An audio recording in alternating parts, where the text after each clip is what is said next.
የሚያሳድግ እግዚአብሔር ነው ብሎ ጳውሎስ በመልእክቱ ላይ ይጽፋል። ስለ እድገት ስናወራ እድገት የመጨመር ምልክት ነው። እድገት ከሆነ ስፍራ ወደ ሆነ ስፍራ የመለወጥ የሆነ ሂደታዊ የሆነ እንዴት ተብሎ እንዳይገመት የማይቋረጥ ግን ሂደት ያለው አሉንታዊ ወይም አሉታዊ ተጽዕኖ የሚያመጣ ሊሆን ይችላል። ስለዚህ የቆሮንቶስ ቤተክርስቲያን አንድ ነገር ነግራችኋለሁ፣ ማደግ አለባችሁ። ለማደጋችሁ ምክንያት ግን የሚያሳድገው ራሱ እግዚአብሔር ነው ብሎ ይነግራችኋል። ዛሬ እግዚአብሔር መልእክቱን ሲያመጣላችሁ የኛን እድገት እግዚአብሔር ዛሬ ፈልጎታል ማለት ነው። እድገት ማለት ለውጥ ነው። እድገት ማለት በነበሩበት ቦታ መቀመጥ ሳይሆን እንደገና እየቀጠሉ እንደገና እየበዙ እንደገና እየሰፉ እንደገና ተጽዕኖ እየፈጠሩ የመሄድ ህይወት ነው። እየነገሩን እኛም እየሰማን እየተስማማን በእምነት ተቀብለን ነው እንጂ ማደግ አይብራራም። እግዚአብሔር ዛሬ መንፈሳዊ እድገትን አደርጋለሁ ብሎኛል። መንፈሳዊ ሰው ግን ሁሉን ይመረምራል፣ ራሱ ግን በምንም አይመረመርም። ስለዚህ ቢመረመር በምንም አይገኝበትም ለማለት ሳይሆን መንፈሳዊ ሰው የሚመረምር ሰው ነው፣ የማያስተያይ ሰው ነው። ጥሎ ያለው በሰውና በእግዚአብሔር መካከል ነው። እርቅ መደረግ ያለበት ደግሞ በሰውም በእግዚአብሔር መካከል መካከለኛ መሆን በሚችል በኩል ነው። መካከለኛ መሆን የሚችል ደግሞ በሰው በኩል ከሰው ያለውን ጥል ማስታረቅ የሚችል ከእግዚአብሔር ዘንድ ያለውን ደግሞ እግዚአብሔር ሆኖ ማስታረቅ የሚችል ነው። ይህ መካከለኛ ነው። የእናንተ ተጠሪ እርሱ ደግሞ ክርስቶስ ይባላል። ተጠሪነታችሁ ለኛ አይደለም፣ እኛ እንኳን ተጠሪነታችን ለሱ ነው። ግን መካከለኛ ሆኖ ነፃ ያወጣችሁ የተቤዣችሁ አለ። ኢየሱስ ቤዛችን ነው። ቤዛነትን ግን ያገኛችሁ በሱ ነው። መቤዠት ማለት ነፃ መውጣት ማለት ነው። መቤዠት ማለት በኃጢአት ቀንበር ውስጥ የነበረው ሰው ነፃ የሚወጣበት አካሄድ ነው። ስለዚህ የተቤዣችሁ እርሱ ነው። የኛ ስራ እሱን ለእናንተ መጠቆም ነው። በብሉይ ኪዳን እንደምታውቁት መቤዠት የሚችለው የቅርብ ዘመድ ነው። አዲስ ኪዳን ኢየሱስ የቅርብ ዘመዳችን ሆነ። መቤዠታችን ሶዞ ይባላል። በመንፈስ በነፍስ በስጋ በሁለንተናዊ መልኩ መቤዠት የሚችል ኢየሱስ ብቻ ነው። ፋሲካችን የሆነው ክርስቶስ ታርዶላችኋል። ስለዚህ ተጠርነታችሁ ለእናንተ ዋጋ ለከፈለው ነው። ስለዚህ አሁን ፋሲካችን ክርስቶስ ታርዷል። ምን እያለ ነው? ኃጢአት በእናንተ ላይ ቀንበር ሆኖ መቀመጥ አይችልም። ግራ መጋባት በእናንተ ላይ ቀንበር ሆኖ መቀመጥ አይችልም። ክርክር በእናንተ ላይ ቀንበር ሆኖ መቀመጥ አይችልም። እውነቱን ንገረኝ ካላችሁ እናንተ የክርስቶስ ናችሁ። አንዳንዱ ኧረ ሰዓት ነው ጉዳዩ፣ ግድ የለም በሰዓት ውስጥ ባለፍክ ጊዜ እሱ ካንተ ጋር ስለሆነ ነው ያለፍከው። በውሃ ውስጥ አልፈሻል፣ ችግር የለውም፣ እሱ ካንተ ጋር ነው። ስላልሰመትክ ዛሬ መጥተሃል። ርዕሴ እንደዚህ የሚል ይሆናል። እስኪ አንብቡት። ምን ይላል? ጮክ ብላችሁ አንድ ጊዜ። የሚያሳድግ እግዚአብሔር ነው ብሎ ጳውሎስ በመልእክቱ ላይ ይጽፋል። ይህን ክፍል የወሰድኩት ከአንደኛ ቆሮንቶስ ምዕራፍ 2 ቁጥር 7 ላይ ነው። እንደዚህ ይላል። ብዙ ነገሮች ይናገርና ስለዚህም የሚያሳድግ እግዚአብሔር እንጂ የሚተክል ሆነ ውሃ የሚያጠጣ ምንም የለውም ብሎ ይላል። ስለዚህ አንድ ነገር እነግራችኋለሁ፣ የሚያሳድግ እግዚአብሔር ነው። እስኪ ጮክ በሉና የሚያሳድግ እግዚአብሔር ነው። ስለ እድገት ስናወራ እድገት የመጨመር ምልክት ነው። እድገት ከሆነ ስፍራ ወደ ሆነ ስፍራ የመለወጥ የሆነ ሂደታዊ የሆነ እንዴት ተብሎ እንዳይገመት የማይቋረጥ ግን ሂደት ያለው አሉንታዊ ወይም አሉታዊ ተጽዕኖ የሚያመጣ ሊሆን ይችላል። ስለዚህ የቆሮንቶስ ቤተክርስቲያን አንድ ነገር ነግራችኋለሁ፣ ማደግ አለባችሁ።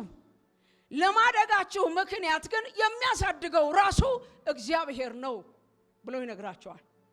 ይገርማችኋል። በስጋ እንኳን ማደጋችን እንዴት እንደሆነ ብንጠየቅ አናውቀው። ባይዘው አሳድግ ያልከው ሰውዬ አንተ አይደለም ያሳደግከው። ለልጅ የሚያስፈልገው ነገር አቅርበህ ነው። እግዚአብሔር እንዴት እንዳሳደገ እሱ ነው የሚያውቀው። እንዴት ነው የሚያሳድገው? ማብራሪያ የለውም። እግዚአብሔር ግን ያሳድጋል። እስኪ እግዚአብሔር ያሳድጋል በሉ። ዛሬ እግዚአብሔር መልእክቱን ሲያመጣላችሁ የኛን እድገት እግዚአብሔር ዛሬ ፈልጎታል ማለት ነው። እድገት ማለት ለውጥ ነው። እድገት ማለት በነበሩበት ቦታ መቀመጥ ሳይሆን እንደገና እየቀጠሉ እንደገና እየበዙ እንደገና እየሰፉ እንደገና ተጽዕኖ እየፈጠሩ የመሄድ ህይወት ነው። እግዚአብሔር ደግሞ አሳዳጊ ነው። ዛሬ እግዚአብሔር በህይወታችን ለውጥ የሚያመጣ ነገር ያደርጋል። እናምነዋለን። በስጋ እንኳን አልኳችሁኮ ልጆቻችን የሚያስፈልገውን ነገር እንሰጣቸዋለን እንጂ ከመኔው ከአንድ ዓመት 7 ዓመት እንደደረሱ ሂሳብ መስራት አንችልም። ስለዚህ ነው ሲጀምር we believe in miracle በሚራክል እናምናለን። አያችሁ እድገት ራሱ የሚብራራ አይደለም ግን ሚራክል ነው። ያው በስጋ ሰው በቃ እንደው በጣም ልጄ እንደው ዝም ብሎ ለሊት እንደተወለደ የጮኸ አስቸግሮኛል እንደው ምን ላድርግ ብሎ ሰው ማሳደግ ቢችል ኖሮ ቀጥታ ከሕፃንነቱ ወስዶ አይ ዳይፐር ከመቀየር ጩኸት ከመስማት እንደው 10 ዓመት ባረጉ አይሻልም? አይቻልም። እንኳን የትልቁ እድገት ጸጉራችን ላይ የጨመረውን ነገር በሰውነታችን ሂደት እየጨመረ ስለመሄዱ እየነገሩን እኛም እየሰማን እየተስማማን በእምነት ተቀብለን ነው እንጂ ማደግ አይብራራም። እግዚአብሔር ዛሬ መንፈሳዊ እድገትን አደርጋለሁ ብሎኛል። የሁላችሁ ለሆነ ለአንድ ሰው የለውጥ ሂደት ውስጥ መግባት ይሆናል። ለምን መሰላችሁ? እያደገን እንኳን ቢሆን ዛሬ ለአንድ ሰው ፍጥነት ይገጠምለታል። የሚያሳድግን እግዚአብሔር ነው። ለምን መሰላችሁ? የቆሮንቶስ ቤተክርስቲያን ዋነኛ ችግር እንደው ጠቅለል አድርጌ መጽሐፉን እያጠናሁት ነበርና የቆየሁበትን ነገር ስነግራችሁ የማንነት ጥያቄ ነው አንደኛው።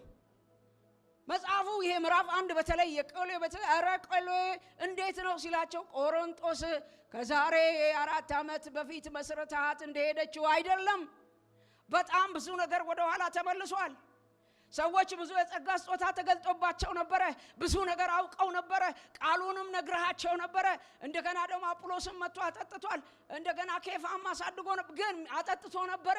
ግን እድገታቸው የሚጠበቅ አይደለም። ማረው ከአራት ዓመት በኋላ ሲነግረው አሁን መጽሐፉን ሳየው የማንነት ጥያቄ የቆሮንቶስ ቤተክርስቲያን ላይ አለ። አንደኛ እኛ ማነን የሚል ነው። እናንተማ ይላቸዋል። ለምንድን ነው እንደዚህ ያልኩት? የማንነት ጥያቄ ነው ያልኩት። ወንድሞች ሆይ አላቸው። አንደኛ ቆሮንቶስ ምዕራፍ 3 ቁጥር 1 ላይ ወንድሞች ሆይ በክርስቶስ ገና ሕፃን እንደሆናችሁ መሆናችሁ እንዲሁም ስጋውያን እንጂ መንፈሳውያን መሆናችሁን ልነግራችሁ አልቻልኩም ይላቸዋል። ሳያችሁ እድገት ይጠበቅባችሁ ነበረ። አሁን ግን ማነን ካላችሁ ስጋውያን ናችሁ አለ። በቃ አረፍ በሉ። ለምን ብትሉት አንደኛ ቆሮንቶስ ምዕራፍ 3 ቁጥር 1 ላይ እኔ ግን ወንድሞቼ ሆይ የስጋ እንደሆናችሁ በክርስቶስ ገና ሕፃን እንደሆናችሁ እንጂ መንፈሳውያን እንደሆናችሁ ልነግራችሁ አልቻልኩም አላቸው። ለምን? የሚፈለገው የእድገት ለውጥ እነሱ ላይ አይታይም። ስጋውያን ናችሁ፣ ገና ሕፃናት ናችሁ። ስለዚህ ጠንከር ያለ ትምህርት መላክ አልቻልኩም። ስለዚህ ለሕፃን እንደሚገባ እንደዛው አደርጋለሁ አለና በእናንተ መካከል ግን የሚታይ አንድ የተገለጠ የባህሪ ችግር አለ አላቸው። ምንድነው ችግራችሁ? አረ ቅናት በመካከላችሁ አለ፣ ክርክርም አለ። እንደገናስ ደግሞ ራሳችሁን ለሰው ተጠሪ ለመሆን ትፈልጋላችሁ። አሮጌው እርሾ ከእናንተ አልተወገደም እያላቸው ነው። አንደኛ ቆሮንቶስ ምዕራፍ 5 ቁጥር 8 ላይ አሮጌውን እርሾ አስወግዱ ይላቸዋል። ስለዚህ ጠጋ ብሎ ስታያቸው ክርክር አለባቸው። ጠጋ ብላችሁ ስታያቸው ቅናት አለባቸው። መቼም ቅናትን ለማስረዳት ጊዜ አይወስድብንም። አጠገብ ያለውን ሰው ፈተና ሰጥቼ አንደኛው 99 ከመቶ አግኝቶ ሁለተኛው 100 ከመቶ ሲያገኝ እንዲህ አድርጎ ፈተናውን እያየ በሳቅ በቃ 99 ከመቶ ብሎ ዞር ሲል 100 ከመቶ ነው ከጎን ያለው። ሳቁ ከተወሰደበት እመኑኝ እርሾ አለ። ስለዚህ እርሾ እናንተ ውስጥ ይታያል። ይህን እርሾ አስወግዱ። ለምን? እንዳታድጉ እንደትቦ ሆኖ ዘግቶታል። ትምህርቱ ነበረ፣ ጸጋው ነበረ፣ ብዙ ስጦታ በመካከላችሁ አለ፣ ግን እድገት አይታይባቸው። አያሳዝንም? ልጆቻችንን ወልደናቸው 4 ዓመት ላይ እንደ 1 ዓመት ጡጦ ቢሉ ምን እንዴት ሀዘን ይሰማናል። ስለዚህ ማድረጋችን ለእግዚአብሔር በጣም ኢምፖርታንት ነው። እኛ የልጆቻችን እድገት እንደሚያሳስበን 10 ዓመቱ ላይ እንደ 10 ዓመት አንድ ልጅ ካልሆነ የወላጅ ሀዘንን አስቡት። ስለዚህ 1 ዓመት አለኝ ባህሪያቸውን ቀይሩ። እንደገና ወደ ኋላ ለእርሾ ወደ አሮጌው ታሪካችሁ አትመለሱ። ስለዚህ አለና መጽሐፍን ሲያገላብጥ እኔ ማቀው ይሄ ነበር አለ። እዛው ምዕራፍ 2 ላይ ቁጥር 14 ለፍጥረታዊ ሰው ብሎ ይጀምራል። ለካ ፍጥረታዊ ሰውና መንፈሳዊ ሰው ብቻ ነበር ማቀው። አሁን ወይ ፍጥረታዊ ሰው አይደላችሁ ጌታን አግኝታችኋል፣ ወይ ደግሞ መንፈሳዊ ሰው አይደላችሁም። ነካስ ያረጓችሁ ብው የሚለው ሌላ ነገር ነው። አሁን ብሎ ሲፈልግ በቃ እናንተ ስጋዊ ናቸው አላቸው። በጣም ይገርመኛል። ፍጥረታዊ ሰው እንዳልላችሁ ምንድነው ፍጥረታዊ ሰው? ፍጥረታዊ ሰው የእግዚአብሔርን ነገር ብትነግሩት ሞኝነት ነው፣ አይገባውም። ለምን? በአእምሮ ካልኩሌሽን ነው የሚኖረው። የቆሮንቶስ ቤተክርስቲያን ምን ችግር አለባት? ፍልስፍናው አጠገቧ ነው ያለው። ስለዚህ ስለ እግዚአብሔር ብትነግሩት አሳየኝ፣ አስቀምሰኝ፣ አስዳሰኝ በዚህ የስሜት ሕዋሳት ካላየሁት ሊል ይችላል። እንደዛ ደግሞ አይሆንም። መንፈሳዊ ነገር የሚታየው በመንፈስ ነው። ለዚህ ነው አንዳንድ ጊዜ ወንጌል ሰብካችሁ ምን ወንጌል ልሰብክ ወጥቼ በድንጋይ ተመትቼ ነው የመጣሁት ምናምን ካላ የሥራው ጸባይ ነው። በጨለማ ያለ ሰው ብርሃን ማየት አለበት። የተላከው ብርሃን ለመስጠት ስለሆነ ጨለማ ላይ ያለው አትፍረድበት። መንፈሳዊም ሰዎች አይደላችሁ። ምክንያቱም መንፈሳዊ ሰው ግን ሁሉን ይመረምራል፣ ራሱ ግን በምንም አይመረመርም። ስለዚህ ቢመረመር በምንም አይገኝበትም ለማለት ሳይሆን መንፈሳዊ ሰው የሚመረምር ሰው ነው፣ የማያስተያይ ሰው ነው። ሲመረምር የእግዚአብሔር ነገር ያለበትን ነገር ለመውሰድ የሚተጋ ሰው ነው። እናንተ እንደዚህ ናችሁ አላቸው። ታዲያ የዋነኛው የክርክራችን ምንጭ እኮ የኛን ማንነት ማወቅ አይደለም ጳውሎስ። ዋነኛው ክርክራችን እኛ የማነን ነው የሚለው፣ እኛ የማነን የሚል ነው። ክርክራቸው ምንድነው? አንደኛ ቆሮንቶስ ምዕራፍ 12 ላይ የቀሌዮ ቤተሰቦች ካስታወቁት በኋላ ያስታወቁት ነገር ምንድነው? ጳውሎስ ሶልቭ ለማድረግ የተነሳው ወይም ደግሞ ለመፍታት ይህንን ላሳያችሁ። እያንዳንዳችሁ እኔ የጳውሎስ ነኝ፣ እኔ የአጵሎስ ነኝ፣ እኔ የኬፋ ነኝ፣ እኔ የክርስቶስ ነኝ። አያችሁ፣ በመካከላቸው የክርክራቸው ምንጭ ክፍፍላቸው እኔ ብለው ያነሱት ነው። ሌላው እኛ ታዲያ ማን ነን? እናንተማ በአንደኛ ቆሮንቶስ ምዕራፍ 1 ቁጥር 12 ላይ እኔ ጳውሎስ ነኝ ብላችኋል፣ የአጵሎስ ነኝ የኬፋ ነኝ ብላችኋል። እናንተ ግን አብዛኛው የጠራችሁት ስለ ፍጡር ነው አይደል? ጳውሎስም ሰው ነው። ሶስቱ እንደምንም ብለው ሰው ላይ ነው የተንጠለጠሉት። ውረዱ። አንደኛው ግን ያው የክርስቶስ ነን ብለዋል። እነሱንም ውረዱ እያላቸው ነው። ለምን ይመስላችኋል? የነሱን ነገር ማስረዳት የፈለጉት የነዛን ለመጣል ነው። በክርስቶስም ሆነ ለመላውን ለመና ከሆነ አይሆንም። ስለዚህ አራቱንም አስቀመጠና አሁን ከኛ ላይ ውረዱ እንደዚህ ይላቸዋል በአንደኛ ቆሮንቶስ ምዕራፍ 3 ቁጥር 4 ላይ። ምክንያቱም አንዱ እኔ ጳውሎስ ነኝ፣ ሌላው ደግሞ እኔ የአጵሎስ ነኝ ሲል ሰዋዊ ፍጡር ብቻ መሆናችሁ አይደለምን? እንደውም ያኛው ሰው ብቻ መሆናችሁ አይደለምን? ስለዚህ ሰው ብቻ እንደ ሰው መመላለስ እንደ ሰው ልማድ ከጎናችሁ እንዳሉት ከዓለም እንዳለው በምንም በማይለይ ሁኔታ ተመሳሳይ ከሆናችሁ ለምን የተለየ መንፈስ ተሰጥቷችኋል? ጥልቁን መመርመር የሚያስችል የእግዚአብሔርን ምስጢር መረዳት የሚያስችል ያ ነገር ተሰጥቷቸው እያለ አጠገባቸው ካሉ ሰዎች ጋር አንድ አይነት መሆናቸው ብቻ ሳይሆን ተጠሪነታቸውን ወደ ሰው አድርገዋል። ውረዱ። እኛ እንኳን በጠሪው ተጠርተን የመጣን ነው። ስለዚህ ዋናውን ነገር እዚህ ጋር ያነሳላቸዋል። አንድ ማስተዋል ያለባችሁ ነገር ይልና በአንደኛ ቆሮንቶስ ምዕራፍ 1 ቁጥር 13 ላይ ጳውሎስ ስለናንተ ተሰቀለን። አሁን ወደኛ እየሮጣችሁ ያላችሁት ስለናንተ እኛ በመሰቀል ዋጋ የከፈልን መስሏችሁ ነው? ሰዎች ላይ የሄዳችሁ እከሌ ነው የኔ በእንትና በኩል መሄድ ይችላል ወደ እግዚአብሔር አይሆንማ። መንገዱን ሰው ሳይሆን የሚቀደው መንገዱን የሚያበጀው እግዚአብሔር ነው። ምክንያቱም ጥል የነበረው በሰውና በእግዚአብሔር መካከል እንጂ በሰውና በሰው መካከል አይደለም። ስለዚህ አሁን እርቅ የሚያስፈልገው በሰውና በእግዚአብሔር መካከለኛ መሆን የሚችል አንድ እርሱ ሲሆን ብቻ ነው ይላቸውና በአንደኛ ቆሮንቶስ ምዕራፍ 1 ቁጥር መጨረሻ አካባቢ እንደዚህ ይላቸዋል። አይ ቲንክ አዲስ መደበኛ ትርጉሙ ጥሩ ይመስለኛል። ግን ከእግዚአብሔር ዘንድ ጥበባችን ጽድቃችንና ቅድስናችን ቤዛነትን በተደረገበት በክርስቶስ ኢየሱስ በሱ ነው ይላል። ስለዚህ እሱ በእግዚአብሔር ዘንድ ምናችን ነው? ጥበባችን ነው፣ ጽድቃችን ነው፣ ቅድስናችን ነው፣ ቤዛችንም ነው ይላል። ሃሌሉያ! ኢየሱስ ለኛ እንደዛ ነው። እስኪ ኢየሱስ ጥበቤ ነው በሉ እስኪ። ኢየሱስ ቅድስናዬ ነው፣ እሱ ጽድቄ ነው፣ እሱ ቤዛዬ ነው። ይሄንን የሚያነሳላቸው ወዶ አይደለም። በእነሱ በኩል የተቀደሱ መስሏቸዋል። የሆነ ነገር ሲሆን በእነሱ በኩል ለማለፍ ይፈልጓል ወደ እግዚአብሔር። አይሆንም። ጥሉ ያለው በሰውና በእግዚአብሔር መካከል ነው። እርቅ መደረግ ያለበት ደግሞ በሰውም በእግዚአብሔር መካከል መካከለኛ መሆን በሚችል በኩል ነው። መካከለኛ መሆን የሚችል ደግሞ በሰው በኩል ከሰው ያለውን ጥል ማስታረቅ የሚችል ከእግዚአብሔር ዘንድ ያለውን ደግሞ እግዚአብሔር ሆኖ ማስታረቅ የሚችል ነው። ይህ መካከለኛ ነው። የእናንተ ተጠሪ እርሱ ደግሞ ክርስቶስ ይባላል። ተጠሪነታችሁ ለኛ አይደለም፣ እኛ እንኳን ተጠሪነታችን ለሱ ነው።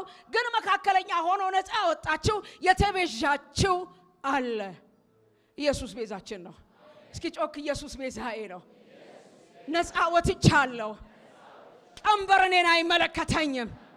መታሰር አልችልም። በምንም ጉዳይ መያዝ አልችልም። እውነቱ እሱ ነው። አንዳንድ ቀንበር ይዟችሁ አንዳንዶቻችሁ አገልግሎት ልታቆሙ ነው። እግዚአብሔር ቀጥሉ ነው የሚላችሁ። አንዳንዶቻችሁ ስመጣ የገጠመኝን አታቂም። አሁን እኮ እኔ በብዙ በዚህ ለመቀመጤ እንኳን ጌታ ረድቶኝ ነው። ጥሩ ነው ቀጥል። አይኔ በርትቼ መጥቻለሁ። ዛሬ እግዚአብሔር ግን እንዲናገረኝ ይፈልጋል። እግዚአብሔር እየተናገረ ነው። እቤት ስገባ ገና በህልም ይናገራል።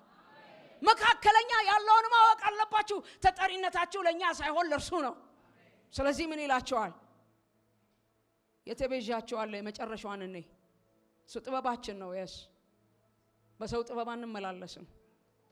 የምንመላለሰው በራሱ እግዚአብሔር በሰጠን ጥበብ ነው። ቤዛነትን ግን ያገኛችሁ በሱ ነው። መቤዠት ማለት ነፃ መውጣት ማለት ነው። መቤዠት ማለት በኃጢአት ቀንበር ውስጥ የነበረው ሰው ነፃ የሚወጣበት አካሄድ ነው። ስለዚህ የተቤዣችሁ እርሱ ነው። የኛ ስራ እሱን ለእናንተ መጠቆም ነው። የተቤዣችሁ ባይዘዌ በዛ ውስጥ እስራኤላውያን አሉ፣ በዛ ውስጥ አይሁዶች አሉ። ያው አይሁድ እስራኤል አንድ ነው። ግሪኮች አሉ፣ ከአሕዛብ ደግሞ ያመኑ አሉ። ስለዚህ በደም ለእስራኤላውያን እንዲገባቸው እንደዚህ ይናገራል። በብሉይ ኪዳን እንደምታውቁት መቤዠት የሚችለው የቅርብ ዘመድ ነው። በአዲስ ኪዳን ኢየሱስ የቅርብ ዘመዳችን ሆነ። እኔ እናንተን ተቤዥተውናል። ዮሐንስ ሲናገር በ1:14 ላይ በመጀመሪያ ቃል ነበረ፣ ቃል ሥጋ ሆነ ይለናል። ኢየሱስ ሰው ሆነ ማለቱ ነው። ሊቤዠን ለምን? በሰውና በእግዚአብሔር መካከለኛ ገብቶ የሰውንም የእግዚአብሔርንም ይዞ ሊያስታርቅ የሚችል ተጠሪ የሚሆን እግዚአብሔር ብቻ ነው። እርሱም ደግሞ ልጁ ኢየሱስ ክርስቶስን ልኮታል። ስለዚህ በብሉይ ኪዳን እንደምታውቁት የሚቤዠው የቅርብ ዘመድ የሆነ ነው። ሩት መጽሐፍ ምዕራፍ 4 ቁጥር 1 ስታነቡ ሩትን የሚቤዣት የቅርብ ዘመድ ማን ነበረ? ከቦኤዝ በፊት የነበረ ነበረ። ሩት መጽሐፍ ምዕራፍ 1 አንብቡ። የተቤዣት ግን አይን ያልችልም ስል ቦኤዝ ተቤዣት። እነሱ መበጀት የሚችሉት ከስጋ ድካም ወይም ደግሞ ከስጋ ካለ የደሞዝ ኦር የሆነ ክፍያ የሆነ ዕዳ ብቻ ነው። ኢየሱስ ግን እኔ እናንተ የዘላለም ቤዛ ሆኖናል። ከኃጢአት ብቻ ሳይሆን ከሁሉ ተቤዥቶናል። ያው መቤዠታችን ሶዞ ይባላል። በመንፈስ በነፍስ በስጋ በሁለንተናዊ መልኩ መቤዠት የሚችል ኢየሱስ ብቻ ነው። አይናችሁን ቤዛችሁ ላይ አድርጉ። እስራኤላውያን ሌላ የሚገባቸው የኢዮቤልዩ በዓል ነው። ኢዮቤልዩ ለነሱ በዘሌዋውያን 25:47 ላይ ወይም በኢሳይያስ 51 ከቁጥር 1 እስከ 2 ላይ ለእስራኤል ኢዮቤልዩ የነጻነት በዓል ነው። የመፈታት በዓል ነው። የእረፍት በዓል ነው። ክርስቶስ ኢየሱስ ኃጢአታችን ሲሞት በሞት የመጣውን ዕዳ ለመክፈል በሉቃስ ወንጌል ምዕራፍ 18 ላይ እንደሚነግረን ያው የኢዮቤልዩ በዓል ማለት ኢሳይያስ ሲናገር የተወደደች የእግዚአብሔር ዓመት ብሎ ጠራት ይላል። ኢየሱስ መጣና በሉቃስ ወንጌል ምዕራፍ 4 ቁጥር 18 ላይ ለታሰሩ መፈታትን፣ በስራት በቀንበር ላሉ ነፃ መውጣትን፣ የተጨነቁ ነፃ መውጣት እንዲሆን የተወደደችው የጌታ ዓመት ብሎ የጠራት ይችን ዓመት ነው። ዛሬ በኢየሱስ ክርስቶስ ስም ለአንድ ሰው እናገራለሁ፣ ቀንበር ላንተ ላይ መቀመጥ ስለማይችል ዛሬ ቀንበር ይሰበራል። ቀንበር የሆነው ምንም ነገር ሊሆን ይችላል፣ ግን ከቀንበር ነፃ የሚያወጣው የኢየሱስ ዓመት ዛሬ እቺ የተወደደች ዓመት ተብላ የተሰጠችን ከቀንበር አንድ ሰው ነፃ ይወጣል። ከስራት ዛሬ አንድ ሰው ነፃ ይወጣል። ከጭንቀት አንድ ሰው ነፃ ይወጣል። እስኪ ነፃ ወጥቻለሁ። የማንን? እናንተማ የክርስቶስ ናችሁ። እስራኤል ሌላው የሚገባት ምን ብላት ነው? የፋሲካ በዓል ያከበሩበት ነገር በደም ትዝ ይላቸዋል። ፋሲካ የሞት መልአክ እስራኤልን አልፎ ሄደበት፣ እንደገና ደግሞ ከግብፅ ባርነት ነፃ ያወጡበት ነው። መጽሐፍ ሲናገር በቆሮንቶስ ላይ ምዕራፍ 5 ቁጥር 7 ላይ ፋሲካችን የሆነው ክርስቶስ ታርዶላችኋል። ስለዚህ ተጠርነታችሁ ለእናንተ ዋጋ ለከፈለው ነው። ስለዚህ አሁን ፋሲካችን ክርስቶስ ታርዷል። ምን እያለ ነው? ኃጢአት በእናንተ ላይ ቀንበር ሆኖ መቀመጥ አይችልም። ግራ መጋባት በእናንተ ላይ ቀንበር ሆኖ መቀመጥ አይችልም። ክርክር በእናንተ ላይ ቀንበር ሆኖ መቀመጥ አይችልም። የቆሮንቶስ ቤተክርስቲያን ከክርክር ባለፈ የክፍፍሏ መንስኤ እኔ የጳውሎስ ነኝ፣ የአጵሎስ ነኝ፣ የኬፋ ነኝ ኖ አይደላችሁም። እንግዲያውስ እውነቱን ንገረኝ ካላችሁ እናንተ የክርስቶስ ናችሁ። እስኪ እኔ የክርስቶስ ነኝ። ቀንበር አይመለከተኝም፣ ኃጢአት አይመለከተኝም፣ ክፋት አይመለከተኝም፣ ክርክር አይመለከተኝም። የሚያሳድግ እግዚአብሔር ነው። ተጠሪነቴ ለእግዚአብሔር ነው። ስለዚህ መጣና የማንን የኔ ጳውሎስ አይደላችሁ፣ የኬፋም አይደላችሁ፣ እናንተ የክርስቶስ ናችሁ። ምክንያቱም ይሄንን ስራኛ እንደ ሰው መስራት አንችልም። የመበጀት ስራ የሰራው ኢየሱስ ነው። መካከለኛ የሆነው ኢየሱስ ነው። ዝም ብሎ አይደለም ጥያቄ እየጠየቃችሁ ያላችሁት። እኔ ኬፋ ነኝ ስትሉ ዝም ብላችሁ አይደለም። ኬፋ ቤዛ ሆኖልኛል እያላችሁ ከሆነ አርፋችሁ ተቀመጡ፣ ከሰው ላይ ውረዱ። ይህን ማድረግ የሚችል ፍጹም ሰው ፍጹም አምላክ የሆነ እውነተኛ ዳኛ ኢየሱስ ነው። እስኪ ኢየሱስ በሉ፣ ኢየሱስ በሉ፣ እስኪ ኢየሱስ በሉ። ከኃጢአት ቀንበር ነፃ ያመጣው እሱ ነው። እናንተን ሰዎች ነፃ ሊያወጡ አይችሉም። መጽደቅ ሆነ እናንተ ራሳችሁ በክርስቶስ ኢየሱስ በማመን በስራ ሳይሆን ጸድቃችኋል። እስኪ ጸድቄአለሁ፣ ተቀድሻለሁ፣ ነፃ ወጥቻለሁ። አንሱ አይናችሁን። ይሄው ነው ትክክለኛው መልእክት። መጣና እኔ ራሴ እንኳን አለ አንደኛ ቆሮንቶስ ምዕራፍ 4 ቁጥር 4 ላይ እኔ እንኳን ራሴ ስለ ራሴ አላውቅም አለ። ይሄው ነው። ሰው ለራሱ ስለ ራሱ እንኳን አያውቅም። እየገባችሁ ነው? እኔ እንኳን አለ ጳውሎስ ጋር መጣችሁ አንተ የሱ ነኝ እያላችሁ ያላችሁት እኔ እንኳን አለ አንደኛ ቆሮንቶስ ምዕራፍ 4 እኔ እንኳን ስለ ራሴ አንድስ እንኳን አላውቅም። ስለ ራሴ ብትጠይቁኝ የማውቀው ነገር ምንም የለም፣ ግን እርሱ ያውቀኛል። እኔ እንኳን በእርሱ የታወቅኩ ነኝ፣ እንኳን ለእናንተ ላውቅላችሁ። ዛሬ አንድ ሰው መታወቂያ ይቀይራል። መልእክቱ እዚህ ላለው ብቻ ስላልሆነ የሆነ ሰው ዛሬ በኢየሱስም መታወቂያ ይቀይራል። እስኪ እኔ የክርስቶስ ነኝ። መጣና እንደገና እናንተ የእግዚአብሔር ናችሁ። የባለቤትነት ጥያቄ እንዳላችሁ አውቄያለሁ፣ ግን እውነቱን ልንገራችሁ የኛም አይደላችሁ፣ እናንተ የእግዚአብሔር ናችሁ። እንደውም ቆሮንቶስ 1:3 ላይ እናንተ የእግዚአብሔር እርሻ ናችሁ ይላችኋል። እናንተ የእርሻው ባለቤት አለ። እናንተ ደግሞ እዚህ ያላችሁ በሙሉ እናንተ እግዚአብሔር ምንድን ናችሁ? እርሻ ናችሁ። ኢየሱስ ይሄንን በዮሐንስ ወንጌል ምዕራፍ 15 ላይ ሲናገር ገበሬው አለ አባቴ ነው። ተጠሪነታችሁ ለእግዚአብሔር ነው። ገበሬው ማን ነው? አባቴ ነው። እንደውም ኢየሱስ መጣና ጠለቅ ብሎ እርሻውን እያያችሁ ከሆነ እኔ ግንድ ነኝ አለ። እኔ ግንድ ነኝ። እናንተማ ቅርንጫፎች ናችሁ። ስለዚህ እድገትማ ይጠበቅባችኋል። ቅርንጫፍ ላይ ነው ፍሬ የሚገኘው። ስለዚህ ማፍራት አለባችሁ፣ መጨመር አለባችሁ። ትናንትናው ላይ ሳይሆን ዛሬ ሌላ እድገት በእናንተ ላይ መታየት አለበት። የሚያሳድግ እግዚአብሔር ነው። የኛ እድገት እግዚአብሔር ይናፍቀዋል። የሚያሳድግ እግዚአብሔር ነው። ግንዱ ላይ ያላችሁ ቅርንጫፎች ደስ ይበላችሁ። ዘንድሮ እግዚአብሔር ፍሬ ይፈልጋል። ይመጣል፣ ፍሬ ይፈልጋል። ምክንያቱም ለእርሻው ያላደረኩለት ምንም ነገር የለም ብሎናል። እንዳትዘናጉ፣ የሚያስፈልገን ሁሉ እየተደረገልን ነው። ገበሬው አባቴ ነው አለ። ለተክሉ ለእርሻው ማማር የሚያስፈልገውን ያደርጋል። በደም ማፍራት ካለበት ይገርዘዋል። እግዚአብሔር በብዙ እንድናፈራ ይፈልጋል። ስለዚህ አብዝቶ እንዲያጠራ ምን ያደርገዋል? ይገርዘዋል። እስኪ አፈራለሁ በሉ። የሚያሳድግ እግዚአብሔር።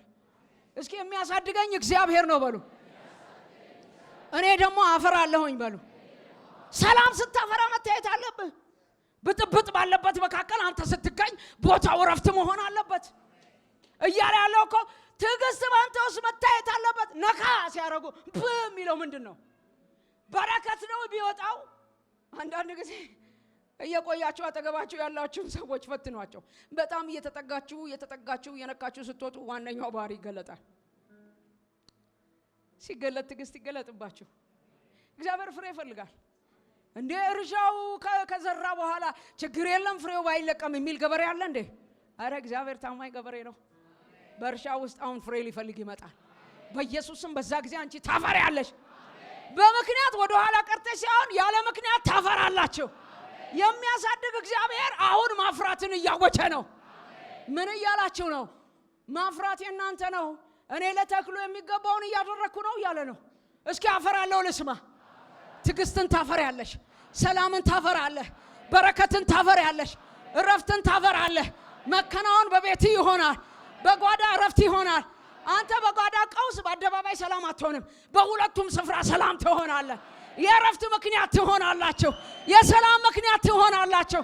እናንተ ባላችሁበት ምድሪቷ ትባረካለች። የእናንተ መገኘት የሰላም ስፍራ ያደርገዋል። በኢየሱስም እንደዛ ይሆናል። አረ ያወጃችሁ ሰላም ይገኝብኛል በሉ እስኪ። እረፍት ይገኝብኛል፣ እከናወናለሁ፣ በነገር ሁሉ አፈራለሁ። እግዚአብሔር ከኔ ጋር ነው። አፍሪ ብሎኛል፣ አፈራለሁ። ሁሉ ተደርጎልኛል። እንደ ተደረገለት ሰው መላለሳለሁ። ዛሬ በኢየሱስም ምክንያትን ትጥላለህ። ምክንያቶቻችንን በኢየሱስም እናርዳለን። የማይመጥነን መንደር ዛሬ አራግፈን እንወጣለን። በኢየሱስም አሮጌው እርሾ በሕይወታችን አይከተለንም። እስኪ አይከተለኝም በሉ እስኪ። ኢየሱስ ጌታ ነው። እርሻ ናችሁ። ገበሬው ይመጣል። ኢየሱስ ሊመጣ በደጅ ነው። ሲመጣ ፍሬ ያገኝብን ይሆን? ግን ደግሞ ለወይኑ ተክል ለእርሻው ቦታ ምን ያላደረኩለት ነገር አለ? እጥረት የለበትም ገበሬው። ሁሉን በጊዜው ያቀርባል። ማደግ የእግዚአብሔር ሥራ ቢሆንም ለማደግ መፍቀድ ደግሞ የኛ ኃላፊነት ነው። እስኪ ለማደግ ፈቅዳለሁ በሉ። አዎ ለማደግ የሚፈቅድ ሰው የሚይዘውን ነገር በደንብ መያዝ፣ የሚጥለው ነገር መጣል አለበት። ዛሬ የሆነ ነገር ያስጥለናል። እስኪ እጥላለሁ በሉ። የእግዚአብሔር ሕንፃ ናችሁ አለ። ጥሩ ሕንፃም ቢሆን በአንድ አይሄድም። እድገት ሂደታዊ ነው። ይሄ ቤት ሲሰራ በአንድ ቀን እንዲያልቁ አልገባንም። ከመሰረት ጀምሮ እየወጣ እየተደረደረ አይደለ? በእድገት ውስጥ ያለ ሰው እንደዛ ነው። ጨርሻለሁ የሚባል ጉዳይ የለም። ከጎን ያለውን ጨብጠውና ሳቅ በላይ ገና ነው አልጨረስንም በለው። ወደ ግራ ወደ ቀኝ እስኪ ገና ነው አልጨረስንም። እናንተ ሕንፃዎች ናችሁ። አሁን እየተደረደራችሁ ነው። ግን አስቡት፣ ይሄ ሕንፃ የተጀመረ ጊዜ ወገቡ ላይ ቀርቶ ቢሆን ኖሮ እስካሁን አንደኛ ቤቱን የሚሰራ ሰው ያዝናል፣ ሁለተኛ እኛ መሰብሰቢያ የለንም። ሂደታዊ ነው። ግን የሆነ ጊዜ ላይ አልቆ እንደዚህ ሙሉ መሆን አለበት። እናንተ ሕንፃ ናችሁ፣ የተሰራችሁ ነው እያለ ነው። ገና እየተሰራችሁ ነው። ስለዚህ በምታልፉበት ሁኔታ የሆነ ነገር እያለፈ ይሆናል። አዎ ማለፍ ስላለበት ያልፋል። አንዳንዱ ኧረ ሰዓት ነው ጉዳዩ፣ ግድ የለም በሰዓት ውስጥ ባለፍክ ጊዜ እሱ ካንተ ጋር ስለሆነ ነው ያለፍከው። በውሃ ውስጥ አልፈሻል፣ ችግር የለውም እሱ ካንተ ጋር ነው። ስላልሰመትክ ዛሬ መታሃል። ሕንፃ ናችሁ። ከዛስ እናንተ የእግዚአብሔር እንደውም ይሄን በትዝብት መልክ ነው ላንብበው ባካችሁ። በትዝብት መልክ ነው የጻፈው። ይሄንን አንደኛ ቆሮንቶስ ምዕራፍ 3 ቁጥር 16 ላይ የእግዚአብሔር ቤተ መቅደስ እንደሆናችሁ የእግዚአብሔር መንፈስ እንደሚኖርባችሁ አታውቁምን?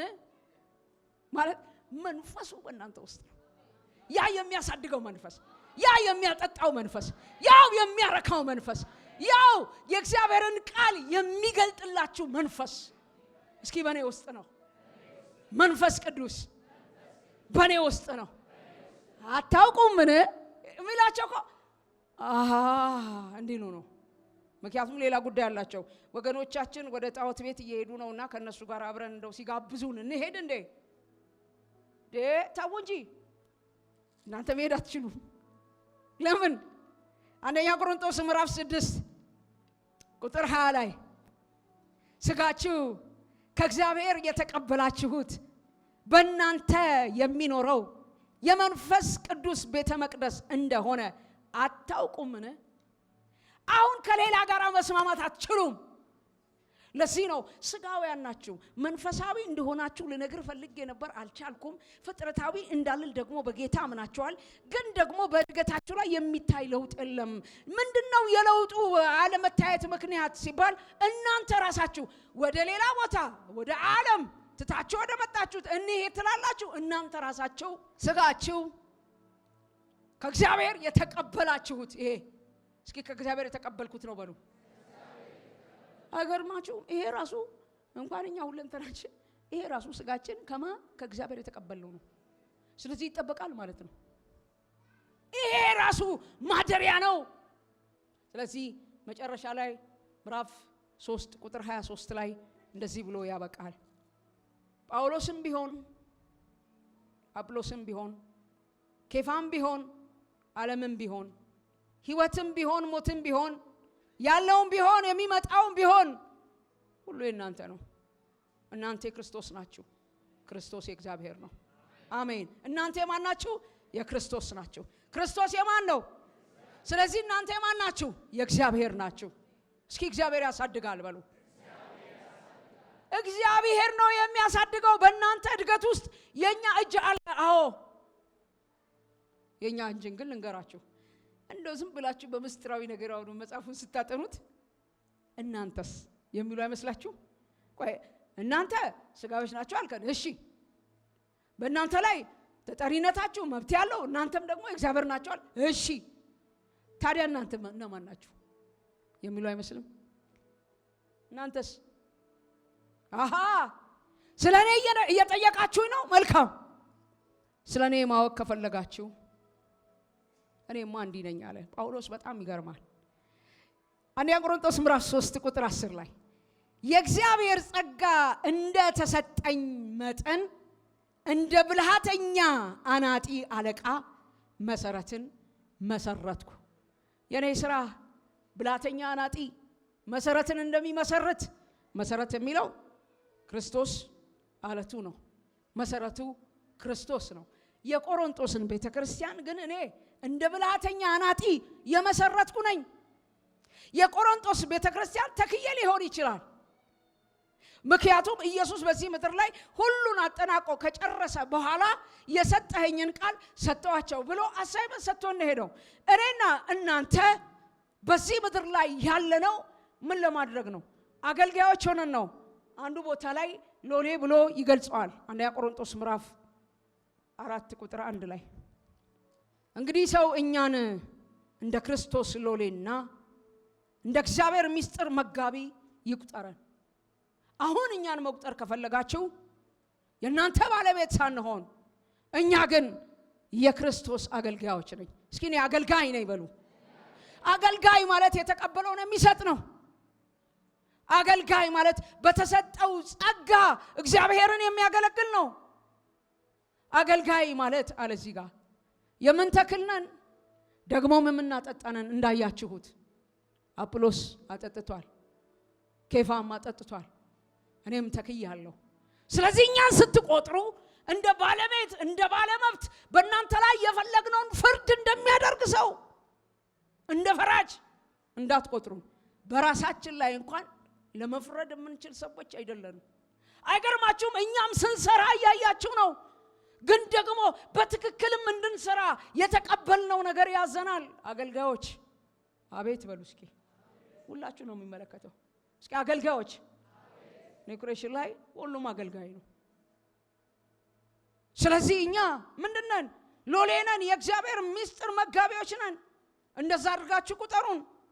ደግሞም የተሰጠንን ስራ ምን ሰራነን? ምንድነው መሰራው? ጳውሎስ ታዲያ ምዕራፍ 3 ቁጥር 12 በዚህ መሰረት ላይ አያችሁ፣ መሰረቱን ክርስቶስ ነው። በዚህ መሰረት ላይ ግን በወርቅም ቢሆን በብርም ቢሆን በከበረ ድንጋይም ቢሆን በእንጨትም ቢሆን በሳርም ቢሆን በአገዳም ቢሆን በእነዚህ በከበሩ ነገሮችም የሁላችሁ እነዚህ የከበሩ ነገሮች ናቸው። የኛ አገልግሎት እንደዚህ ነው አለ። በወርቅ የሚሰራ ሊኖር ይችላል ከመካከላችን ራሱን ሰጥቶ። ወርቅ በእሳት ካልተፈተነ ማንነቱ አይታወቅም። ስታገለግሉ የሆነ ነገር እንደ እሳት ሆኖ የከበባችሁ ከሆነ ደስ ይበላችሁ። የሥራው ባህሪ ነው። አንድ ጊዜ አንድ እናት ወንጌል ይሰብኩ ወጥተው ወንጌል እየመሰከሩ ያለ በጣም ትልቅ እናት ናቸው። አንደኛው መጣና በጥፊ ላስ አርጓቸው ሄደ። ወንጌል ሰብከው ከተመለሱ በኋላ ቁጭ ብለው ሲነጋገሩ እንዴት ነበር የዛሬ ወንጌል ስብከት? እንደው እንዴት ነበር? ስንት ሰው ነፍስ ዳነ? ምናምን እያሉ ያወሩ አንዱ ከመካከላቸው እጁን አወጣና ትየን እንትናን እኮ አንዱ ይዞ በጥፊ ያላቸው። ከዛ እሳቸው አልተናገሩም፣ ዝም ብለው ነበር። ብለው ዞር ሲሉ እሳቸውን ሲያዋቸው የሥራው ጸባይ ነው፣ የሥራው ጸባይ ነው። እያለፍክበት ባለው መንገር ላይ የሚገጥም ነገር የሥራው ጸባይ ነው። አቋርጣለሁ ግን ማለት አይቻልም። በመንገድ ትሄዳለህ። በወርቅ የሚሰራ አለ። ክብሩ በኋላ ነው። እርሱም በሰው ዘንድ የምንቀበለው አይደለም። በወርቅ የሚሰራ አለ፣ በብር የሚሰራ አለ፣ እናንተ በከበረ ድንጋይ የሚሰራ አለ። ስራ እኮ ነው ይሄ። በዚህ ምድር ላይ በተሰጠን መክሊት የማትረፍ ስራ ይመጣል። ጌታ ይገላግለናል። እኔ አንድ ጊዜ ስለመምጣቱ ሲሰበክ ሰማሁና ወሩን ሙሉ የሚመጣ መስሎኝ ጠዋት ስነሳ ጌታ ሆይ ልትመጣ ነው እል ነበር። በቃ አይወሰድብን፣ ይመጣል። በደጅ ነው ያለው። በተሰጠን ነገር ግን እናትርፍበት። እኛን ስትቆጥሩን በወርቅ እንደሚሰራ፣ በብር እንደሚሰራ፣ በከበረ ድንጋይ እንደሚሰራ፣ በእንጨት እንደሚሰራ፣ በአገዳ እንደሚሰራ በኋላ ግን ይመጣል። እነዚህ ሁሉ ግን በእሳት ውስጥ ያልፋሉ አለ። በምን እየሰራን ይሆን? ግን ይመጣል። ይመጣል።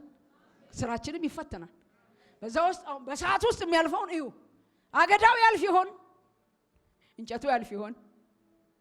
ወርቅ እንኳን ባህሪ ነው። ወርቅ ለመሆኑ ራሱ በእሳት ውስጥ መፈተን አለበት። ወርቅ አንገት ላይ ለመቀመጥ በጣም ትላልቅ የከበሩ ቦታዎች ላይ ፊት ለፊት ለመውጣት በፊት ስታዩት ጭቃ ውስጥ ነው። ስታዩት ካፈር አይለይም።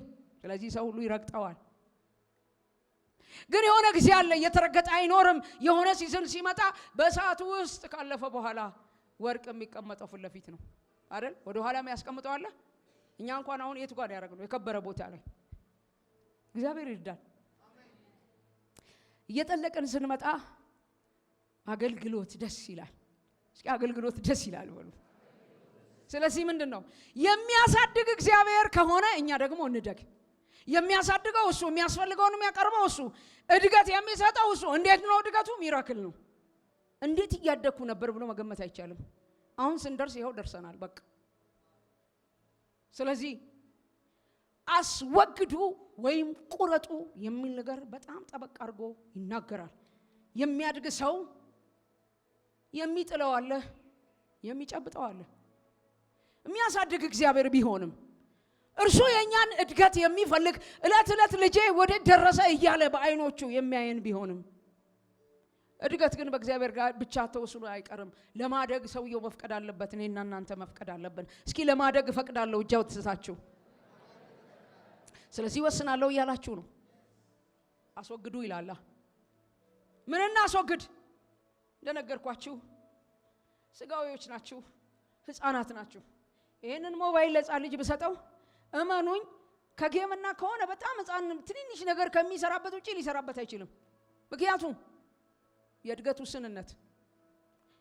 ይሄንን ለኔ በሰጡኝ ታምር ነው መሰራበት። ብዙ ነገር ብዙ ኮኔክሽን አለኝ እዚህ ላይ።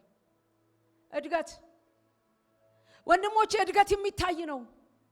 እድገት እየጨመረ የሚሄድ ጉዳይ ነው። ስለዚህ ለማደግ የከለከላችሁን ነገር ከናንተ ላይ አስወግዱ። አንደኛ ቆሮንቶስ 5:13 ላይ በጣም ብዙ ነገር አስወግዱ ብሎ ጽፏል። አሮጌውን እርሱ አስወግዱ፣ ክርክራችሁን አስወግዱ፣ በመካከላችሁ ያለውን አለመከባበር አስወግዱ፣ ሴሰኝነትን አስወግዱ፣ ገንዘብ መቀማማትን አስወግዱ። አቤት አስወግዱ፣ በጣም ብዙ ነገር አስወግዱ ይላችኋል። ቅናትና ክርክርን አስወግዱ። በሰው ላይ ያላችሁን ትምክህት አስወግዱ። የእንትና ነኝ የእንትና ሰው ላይ አትንጠልጠሉ፣ አስወግዱ። ራሳችሁን አታታሉ ይላል አንድ ቦታ ላይ። ሂፖክራት አትሁኑ። ባይዘው ሂፖክራት ማለት ምን ማለት ነው? ራሱን የሚያታልል በየተርጉም ያለው ራሱን የሚያታልል ማለት ያልሆነውን እንደሆነ አድርጎ የሚቀርብ ሰው። እሱ ለለውጥ በጣም አስቸጋሪ ነው። እሱ መቼም አያድግም። እኔ ብዙ አመት በጌታ ቤት አልኖርኩም፣ ግን በኖርኩባቸው ጊዜ ውስጥ ያደጉና ያላደጉ ሰዎች አይቻቃለሁ። እንደው እዛው በኢየሱስ ስም የእድገታችን ጠላት ዛሬ የተመታ ይሁን። እልፍ እንዳለን በቃ ትናንትና እንጸልዩ ዛሬም እሺ እንጸልይ ችግር የለውም። ግን መቼ ነው አንተ መጸለይ የምትጀምረው? በትንሹ እድገት የሚታይ ለውጥ ነው። ስለዚህ አንደኛው ማደግ የሚቻለው በማስወገድ ነው። አስወግዱ። እንደውም ጴጥሮስ ምን ይላል መሰላችሁ? ጌታ ቸር መሆኑን ቀምሳችሁ እንደሆነ መቅመስ ታቆይለ ቅምሻ እኮ ትንሽ ነው። እንደው ዘርገፍ አርጋችሁ ካልበላችሁት አይሆንም። በቅምሻ ይረካሰው አለ። ጌታ ቸር መሆኑን ቀምሳችኋል። ለመዳን ግን እንድታድጉ ይላል እኮ። አሁን ማደግ ያስፈልጋል። መቅመስ ላይ ቆመን ከሆነ ልፍ ማለት ማደግ የሚባል ነገር አለ። መጠጣት የሚባል ነገር አለ። ማፍራት የሚባል ነገር አለ። መገለጥ የሚባል ነገር አለ። ጥል ባለበት ቦታ ስትገና ስትራመድ ግብት ስትል ሰው ጸጥ ሲል አይታየህም። ይሄ እኮ እድገት ነው። ለዚህ ነው ሰማያት ያንተ ነው፣ ምድርን ግን ለሰው ልጆች ሰጠ። አሁን ብዙ ውደቅ ተነሳ የምንለው ቆላያችን ላይ ተንጠለጠለው ነው። ግዙ እኮ ነው ያለው። በኢየሱስም የመግዛት መንፈስ ይውደቅብን። እንትኑ ገዝቶብኝ እንትኑ በዚህኛው ቀይሮ ኧረ እኔማ ትቼው ልሄድ ነው። እውነትህን ነው። እንደግ ምድርን ግዟት እንጂ ትግዛባችሁ የሚል አልተሰጠንም። እግዚአብሔር ሲሰጥ ደግሞ ለሚወደው ሰው የሚሰጠው ቃሉን ነው። ምድርን ግዟት በኢየሱስም እኔ ለኢትዮጵያ እናውጃለሁ። ለኒው ክሬሽን አውጃለሁ። የመግዛት ዘመን መጥቶልናል። በኢየሱስም ትገዛላችሁ። ቃሉ ነው። ግዙ ካለ እስኪ እገዛለሁ በሉ። በቃ መግዛት ይሁንልን። በገዛባችሁ ጉዳይ ላይ ዛሬ በኢየሱስም ከዚህ ስትወጡ የገዛባችሁን ጉዳይ ያያችሁ ልመጣብህ ነው። በኢየሱስም ልመጣብህ ነው። እንደገዛብኝ አትኖርም። እኔ የተካፈልኩት ቃል የገዥነት ቃል ነው። ስለዚህ እገዛለሁ። እስኪ ጮክ ብላችሁ ለእናንተ ነው መናገረው። እገዛለሁ። የመግዛት ህይወት የመጣል ህይወት ነው። የምንጥለው ነገር እንዲድፍን ያደረገው እድገታችንን የያዘው ንቅል ሲል እናንተ የህይወት ውሃ ወንዝ ከወዲህ ይፈልቃል። ዛሬ በኢየሱስም የሆነ ነገር መፍለቅ ይጀምራል። እግዚአብሔር ለእድገታችን ዓለም ሳይፈጠር የወሰነልንን መቀበል እንጀምራለን። በኢየሱስም ዛሬ እስኪ እቀበላለሁ ልስማ። የሚያሳድግ እግዚአብሔር ቢሆንም በእድገት ውስጥ ግን የኛ ድርሻ አለ። የማይፈልገውን ነገር መንቀል። ከዛስ በኋላ እንደዚህ አስወግዱ። ራስ ማታለል፣ ሂፖክራት። ኢየሱስም በምድር ላይ በጣም የተቸገረበት ነገር ሂፖክራቶችን እውር ቢመራው ይላል እዛው መጽሐፍ ያገላብጣል። ኧረ እኔ መጥቻለሁ ይላል ኢየሱስ። በመካከላቸው ነው፣ ሊረዱት ግን አልቻሉም። ያስመስላሉ። አጠገባቸው ሲደርስ እናንተ የተለሰናችሁ መቃብር ናችሁ፣ ላያችሁ ያምራል፣ ውስጣችሁ ሲፈተሽ ግን እያለ ነው። ሌላው የመትከል ህይወት ነው። አንድን ቦታ በአረም ተሞልቶ ካያችሁ መጀመሪያ የምታረጉት አረሙን ታነሳላችሁ። ከዛ በኋላ ደግሞ አረም እንዳይወጣ ትክክለኛውን ዘር ትተክላላችሁ። እናንተ እግዚአብሔር እርሻ ናችሁ። እስኪ እኔ እግዚአብሔር እርሻ ነኝ በሉ። እርሻ እንደምታውቁት ዘር ይፈልጋል። ዘሩ እግዚአብሔር ቃል ነው። እግዚአብሔር ቃል መጥቶ እርሻው ላይ ሲዘራ ያ መሬቱ ደግሞ እኔ እናንተ ልብ ነው። እግዚአብሔር ልብ ነው ያየው። መጽሐፍ ሲናገር እዚሁ ላይ I have a mind of Christ ይላል። እኛ የክርስቶስ ልብ አለን። ስለዚህ ቅንነትና እውነትን ትከሉ። ከዛ ፍቅር ካለ ሁሉ ነገር መሰራት ይችላል። የእግዚአብሔር መንግስት በቅንነትና በእውነት በፍቅር መሰራ መንግስት ናት። ታዲያ የማደጋችን ማሳያ ምንድነው? ሁሉ ተነግሮናል። ማሳያው ምንድነው? በበሰሉ መካከል የጥበብን ቃል መናገር። ጥበብ ምንድነው? ጥበብ ራሱ የእግዚአብሔር ቃል ነው። የእግዚአብሔር ቃል በበሰሉት መካከል መናገር አለበት። እንደ ቃሉ መናገር አለብን። የሚያሳድገው እግዚአብሔር ነው። ጥበብ ደግሞ ራሱ የጥበብ መጀመሪያ እግዚአብሔርን መፍራት ነው ይላል። በበሰሉት መካከል ጥበብን እንናገር፣ ራሱ እግዚአብሔርን እንነጋገር። የጥበብ መጀመሪያ እግዚአብሔርን መፍራት ስለሆነ አንደኛ ቆሮንቶስ ምዕራፍ 2 ቁጥር 6 ላይ እንደዚህ ይላል፣ በበሰሉ መካከል ግን ጥበብ እንናገራለን። የዚህን ዓለም ጥበብ ግን አይደለም። አያችሁ፣ ይሄ ዓለም በግሪኮች ዓለም በጣም ጥበበኛ ብለው ያዙት የራሳቸው ጥበብ ነበረ። ታስታውሱ እንደሆነ የሐዋርያት ሥራ ምዕራፍ 17 ላይ አርስፋጎስ የምትባል ስፍራ ላይ እየተጠራሩ ጥበብ ያወሩ ነበር። ጳውሎስ መጣና ነገሩን ገለበጠው እንጂ እኛ የሰማይን ጥበብ እንናገራለን፣ በበሰሉት መካከል ክርስቶስን እንገልጠዋለን። ለኔና ለናንተ የተሰጠው ስራ ጥበብን መናገር ነው። የጥበብ መጀመሪያ እግዚአብሔርን መፍራት ነው። ሌላው የተጠራችሁትን ጥሪን ማወቅ። እናንተ ተጠርተን ከመጣን ጠሪ ያለን፣ ጠሪው ደግሞ በእኛ ውስጥ ሊሆን የሚፈልገውን ነገር ያውቃል። ስንጠራ ግን የተጠራችሁበትን ቦታ አስተውሉ፣ ወደ ኋላ ሂዱ።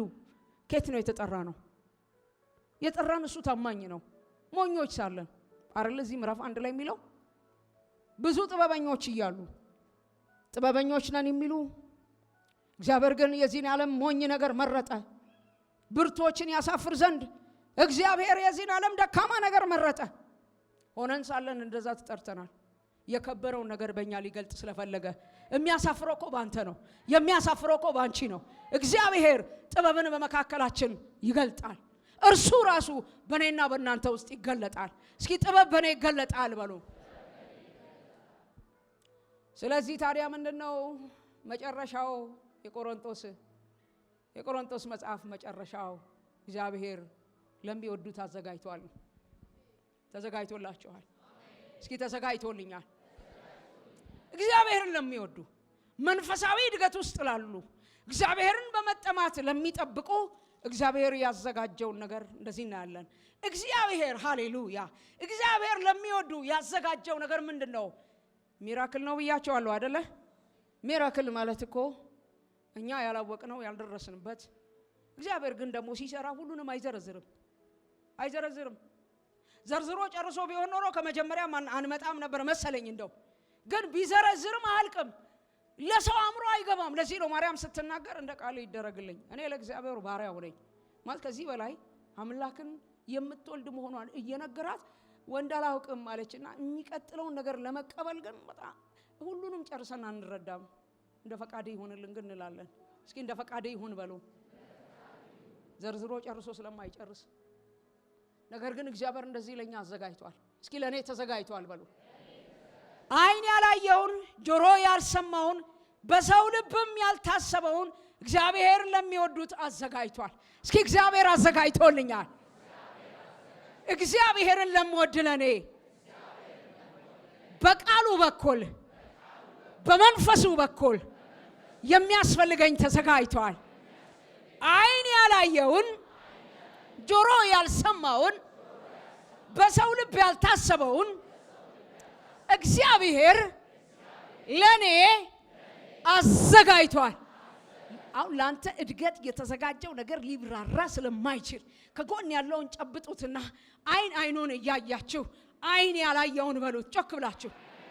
እሺ ጆሮ ያልሰማውን በሰው ልብ ያልታሰበውን እግዚአብሔርን ለሚወዱ እንዳሳቡ ለተጠሩ ነገር ሁሉ ተያይዞ ለመልካም ይለወጣል። ለኔ በሉት እስኪ፣ ለራሳችሁ ለኔ በሉ እስኪ። ዛሬ በሉ በአይን ያልታየ በጆሮ ያልሰማሁት እግዚአብሔር ግን በኔ ልብ እንኳን ያልታሰበውን ዛሬ አዘጋጅቶልኛል። ከነገሬ ጋር እገናኛለሁኝ። እግዚአብሔር ያዘጋጀውን አሁን አገኘዋለሁ። በኢየሱስ ክርስቶስ ስም እንደዚህ ይሆናል። ዛሬ እያንዳንዳችሁ እግዚአብሔር ካዘጋጀላችሁ ነገር ጋር ተገናኝታችኋል። ህልም እየመሰላችሁ ነገር ውስጥ ትገባላችሁ። እግዚአብሔር ተናግሯል፣ ወደ ነገሩ ትገባላችሁ። እግዚአብሔር ከእናንተ ጋር ስለሆነ እድገታችሁ አሁን የፈጠነ ይሆናል። መንፈሳዊ ስለሆናችሁ መንፈስን ከመንፈስ ጋር አስተያይታችሁ እግዚአብሔር እንደሚናገር እንደዛ መናገር ይሆንላችኋል። ዛሬ እንደዚህ ይሆናል። አይኖች ይከፈታሉ። አሜን። አይኖች ይከፈታሉ። ዛሬ አይኖች ይከፈታሉ። እግዚአብሔር ብሎኛል። ብዙ ሰዎች ህልም ማየት ይጀምራሉ። ራእይ መቀበል ይጀምራሉ። ዛሬ የሆነ ሰው አይኑ ይከፈታል። የማያስፈልገውን ዛሬ ጥሎ ይነሳል። ያደከመ ዛሬ ይመታል። የእግዚአብሔር ክንድ የሌለበት ይመታል። አንተ የማትፈልገው ይመታል። አሁን እንኳን ተከትሎ እዚህ የገባ ዛሬ ይመታል። በሽታ ቢሆን ይመታል። ማጣት ቢሆን ይመታል። ግራ መጋባት ቢሆን ይመታል። ሱስ ቢሆን ይመታል። እናንተ እግዚአብሔር የከበዳችሁን ዛሬ ያንከባልላል። ዛሬ ይንከባልላል። የሚሰማኝ አለ ወይ? ዛሬ መፈታት ይሆናል። ዛሬ የመፈታት ይሆናል። ለታሰሩ አለ መፈታትን ዛሬ መፈታት ይሆናል። በጭንቀት ላለች ነፍስ ዛሬ ማረፍ ይሆናል። አንድ ሰው ከነገሩ ጋር ዛሬ ይገናኛል። የትንቢት መንፈስ መጥቶብኛል። ነገር እንደነበረ አይቀጥልም። ነገር እንደነበረ አይቀጥልም። አዲስ ነገር አሁን ይሆናል። እግዚአብሔር ሽፍት ያደርግልናል። የህይወታችን ለውጥ ይሆናል። የሆነ ሰው በመንፈስ ሲያድግ አያለሁ። መንፈስ ዓለም ላይ ቁመት ሲጨምር አያለሁ። ትንቢት ሲናገር አያለሁ። ዛሬ እግዚአብሔር ራእይ የሚቀበሉ ሰዎች አሉ። ዛሬ የሚላኩ ሰዎች አሉ። ግደለም የሚፈጥን ሰው አለ። ደክሞኛል ምን ላድርግ ያልክ ሰው እነግርሃለሁ፣ ዛሬ ትፈጥናለህ። ዛሬ የጌታ መልአክ ያፈጥንሃል። ዛሬ የቃሉን ድምፅ የሰማት በፊታችሁ ይወጣል። የእግዚአብሔር መልአክ ዛሬ ከፊትህ ይወጣል። እስኪ ይወጣል በሉ እስኪ። በመንፈሴ እንደዚህ ያለው ዝም ብሎ የተቀመጠ ላቋርጥ ነው የሚል ሰው ዛሬ አዲስ ኃይል ይገጠማል። ቃሉ ይምጣ እንጂ አዲስ ኃይል ይገጠማል። በቃሉ ውስጥ ያለ መንፈስ ያገኘሃል። የእግዚአብሔር እጅ ያገኛችኋል። እስኪ እጃችሁን ወደ ላይ አድርጉና ዛሬ በሉ እስኪ የእግዚአብሔር በረከት፣ የእግዚአብሔር ሰላም፣ የእግዚአብሔር እረፍት ያገኘኛል። እድገት ጨምራለሁኝ። ዛሬ ለውጥ ይሆንልኛል። መከናወን ይሆንልኛል። አረ እጅ ወደ ላይ ዛሬ በረከቴን ይዛለሁኝ። ድካም ያበቃል በሉ እስኪ። ድካም ያበቃል በሉ እስኪ። አረ ድካም ዛሬ ይመታል። ያጎበጠ ዛሬ ይመታል። ሸክም የሆነ ዛሬ ይመታል። እግዚአብሔር እንደዛ ላይ መጽናናትን አደርጋለሁ። መጽናናትን አደርጋለሁ። አንተማ እያለቀስክ አትኖርም። አንቺ በመተከዝ አትኖሪም። እግዚአብሔር ዛሬ ፍጥነት አደርጋለሁ። ሩጫቸውን እጨምራለሁ። አዲስ ነገርን እከታለሁ። ማፍራታቸው በእርግጥ ይታያል። ፍሬ በእነሱ ላይ ይገኛል። በመጣው ጊዜ በለሷ ታፈራለች። በብዙ ፍሬ ትወጣላቸው። እኔ አንድ ሰው ብቻውን ግር ብሎ ሲወጣ ይታየኛል። ግር ብሎ ሲወጣ ይታየኛል። መንፈሱ ተቆጥቶ ሲወጣ ይታየኛል። አሁኑ ቦታ ላይ መቆየት አልፈልግም የሚል ሰው ይታየኛል። እግዚአብሔር ዛሬ እለውጣለሁ አለ። ሳታስበው ድንገት ነገሩ ይቀየራል። ትቦ ላይ መንገድ እንደዚህ ውሃ እንደሚፈስ አቅጣጫ የሚለውጥ ሰው ወደ አንተ ሳመጣ አያለሁ። መንገድ ከዚህ በኋላ ግራ የገባው አይሆንም። እግዚአብሔር አለ አይን ከፍታለሁኝ። የሆነ ሰው አይን ሲገጠምለት አያለሁ። የሆነ ሰው ዝም በል ነገሩ የሚለው ዛሬ አይኑ ይከፈታል። አረ አይኔ ይከፈታል። እግዚአብሔር ዛሬ አይናቸውን ከፍታለሁ አለ። ምን ሲያደርጉ ወደፊት የሚሆነውን ያያለሁ። ዛሬ የዛሬ 40 ዓመት ታሪክ ተቀብለህ ትወጣለህ። አንተማ ህልመኛው ተብለህ ትታያለህ። ህልመኛው ተብለሽ ትታወቂያለሽ። ዛሬ የሆነ ሰው መንደር ይቀይራል። ያው አሁን ስትገባ እንኳን መንደር ላይ ግር ብለህ ትገባለህ። አጋንንት ይወድቃል፣ አንተ ትገባለህ። መንፈስ መጥቷል። ዛሬ በኢየሱስም በኃይል ትገለጣለህ። ክብር ይዘህ ትገባለህ። መንደር ላይ አጋንንት መፈንጨት አይችልም። የሟርተኞች ቃል ዛሬ በኢየሱስም ይቀጣል። ያስጎነበዘ ዛሬ እንከባለላል። በህይወት ላይ ጫና የፈጠረ ያለቀስክበት ጉዳይ ዛሬ ይንከባለላል። አውጃለሁ። ይህ የጌታ ዓመት ነው። ይህ የመፈታት ዓመት ነው። ይህ ለኢትዮጵያ የመውጣት ዓመት ነው። ይህ ለኢትዮጵያ የመክበር ዓመት ነው። ለአንተ የመክበር ዓመት ነው። አሁን እግዚአብሔር ድንቅ ያደርጋል። አይኖቻችሁን ይከፍታል። እኔ እንደዚህ አለሁ። የሁላችሁ በርጠለሜዎስ እንደዚህ ነው ያደረገው። ቁጭ ብሏል በመንገድ ዳር። ማየት እኮ አይችልም። ምንድነው ጉዳዩ ስለ ኢየሱስ እያለፈ ነው። አሃ የምጠብቀው አንድ ቃል አለኝ። የናዝሬቱ ኢየሱስ ነው እንዴ? የናዝሬቱ ኢየሱስ ማረኝ አለ። ዝም በል የሚለው አለ። ዝም በል ያለ ዛሬ ይመታል። ጮክ እንዳትል ድምፅህን ያጠፋውን ዛሬ እመታዋለሁ። መንፈስ መጥቶብኛል፣ እመታዋለሁ። እንዳትከናወን እንዳይሳካልህ መንገድ የዘጋውን አነሳዋለሁ። ወይኔ ምንም ልረዳ አልችልም። በኢየሱስም ዛሬ ይመታል። በሽታ ነው ዛሬ ይደቃል። እንደ የተፈታ ህዝብ ታስሮ ማየት በጣም ይከብዳል። በኢየሱስም መፈታት ይሆናል። አትታሰርም፣ ትፈታለህ። እንደ ኒኒክሬሽን መፈታት ይሆናል። እንደ ግለሰብ መፈታት ይሆናል። በቤተሰብ መፈታት ይሆናል። እንደ በልጅ የምታለቅሽ ሴት ዛሬ መፈታት ይሆናል አለ። እንደ ከእጅሽ ወጥቶ ሁሉ ጊዜ ማለት ዛሬ ወደ እጅሽ ይመለሳል። እናንተ ብር ሲጠፋ ምንም ችግር የለም። ልጅ ሲጠፋ ከባድ ነው አይደለ? ልጆቻችሁ ተመልሰዋል። በረከታችሁ ተመልሷል። የጨነገፈ ነገር ዛሬ ተመቷል። ጭንገፋ ከህይወት በኢየሱስም ተመታ። ዛሬ የዳዊት ልጅ ማረኝ ይላል። ክላንተ ድምጽ መጣ። በኢየሱስም አታቋርጥም። እኔ እኮ የሆነ ጩኸት ስለምሰማ ነው። ላቋርጥ ነው ጌታ ሆይ አታቋርጭም። ኃይል ጨምረሽ ትወጫለሽ። ያስጨነቀሽ ግን ዛሬ ይወድቃል። አንተ ላይ መከራ የጫነ ዛሬ ይወድቃል። አረ ነግራችኋለሁ የመፈታት ዓመት ነው። እንዴ ይሄ ቀን የመፈታት ቀን ነው። የመፈታት ቀን ነው። ነገሩ በልምምጥ አልሆነም። አሁን ኃይል መጥቶበታል። አሁን ነገሩ ላይ ሚራክል ይሆናል። አረ ያልተጠበቀ ነገር ይሆናል። እያገለገልሽማ አንቺ ውርድ አትይም። ዛሬ መንፈስ በልብሽ ውስጥ ሊፍታብ ያደርጋል። ዛሬ እግዚአብሔር ኃይል ያገኝሻል። ዛሬ ጉልበት ጨምረን እንወጣለን። አረ የእግዚአብሔር ክብር ቤቱን ሞልቶታል። የእግዚአብሔር መልአክ ቤቱን ሞልቶታል። በኢየሱስም ያንቺ ነገር በያዝ አይችልም። እግዚአብሔር እንደዚህ ያለኝ ፍጥነትን አደርጋለሁ አስቸኩላቸዋለሁ አለ። ምን አይነት ችኮላ ነው ሲል ጴጥሮስ ታኝቶ እልም ብሎ ተኝቶ ይገርማል እኮ በነጋታው ሊገደል እያለ እልም ብሎ ተኝቷል። ምንድነው ያሰኛው ይህን ሰው? እንደ ያዕቆብ እኮ ተገሏል። የቀረው እሱ ነው። እሱንም በፋሲካ በዓል ሌሎቹን ለማስደሰት ሊገል ፈልጓል። ግን እግዚአብሔር መልአኩን ላከ። ጴጥሮስ ሆይ ተነሳ አለው። ልትታሰር አትችልም። ዛሬ ሰንሰለት ይበጠሳል። እንደ ጌታ ካለ ሰንሰለት ይበጠሳል። እጅ ላይ መታሰር ዛሬ ይመታል። እግር ላይ ያለ መታሰር ዛሬ ይመታል። ምንም ነገር አንተን ማቆም አይችልም። ከብዶሃል፣ ግድ የለም ጸጋ መጥቶልሃል። ከብዶሻል፣ ግድ የለም ኃይል መጥቶልሻል። በኢየሱስ ስም ዛሬ አንድ ሰው አልፎ ይሄዳል። እየሰማችሁ ነው? አልፋችሁ ትሄዳላችሁ። ዛሬ የተያዘ ሰው ሲፈታ ያለው እንደውም መፈታ አይደለም ሲቸኩያለሁ። ትቸኩያለሽ። በራሳችንም ሐሳብ አንድ ቦታ አንቀርም። ህልም ሆኖ አይቀርም። የተነገረሽ እውነታው ይቀጥላል። ጴጥሮስ ጦሽ ብሎ ተኝቷል። ምን ሆኖ ነው ይሄ ሰውዬ? እንዴ የያዕቆብ መገደል እኮ እውነት ነው፣ ማስረጃ አለው። ግን ዝም ብሎ ጦሽ ብሎ ተኝቷል። ዮሐንስ ወንጌል ምዕራፍ 17 ስታዩ በሸመገልክ ጊዜ ማስታጠቂያን የሚያስታጥቁ ሰዎች ይመጣሉ አለው። አሃ ቃል መጥቶለት ነው ለካ። ቃል የመጣላችሁ እናንተ በኢየሱስም ዘንድሮ መሻገር ይሆናል። ምን ጦሽ ያስደረገው? ካረጀ በኋላ ነው ሰውየው የሚሞተው። ስለዚህ መልአኩ ልብስን አጥልቅ ሲለው ያጠልቃል። በእጁ ካስገባ ሰውየው ወጣት ነው ማለት ነው። በኢየሱስም ሽምግልና አሁን ይለመልማል። ያደከመ ነገር ላይ ጉልበት ይገባል። እጁ ላይ እኮ ሰንሰለት ነበረ።